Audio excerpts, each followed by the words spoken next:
Storytime graves.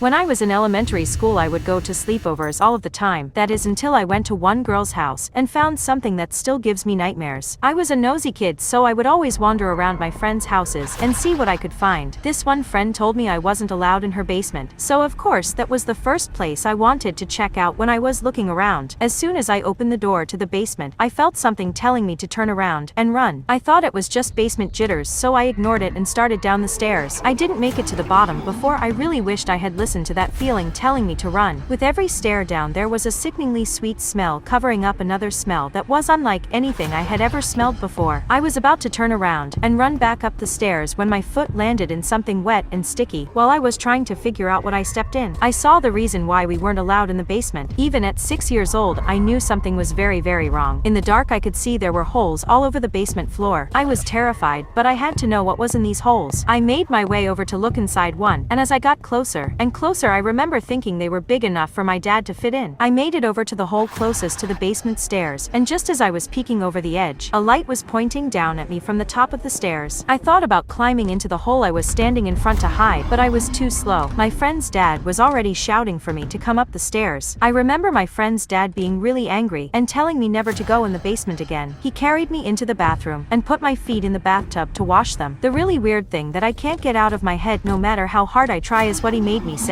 I had to repeat it over and over again like I was being coached. I had stepped in red paint because I went into the basement while it was being renovated. He asked me to repeat that back to him the entire night, but I don't know if I believe that. I was so young, I don't really remember everything I saw, but the older I get, the more I think those holes in the basement were graves.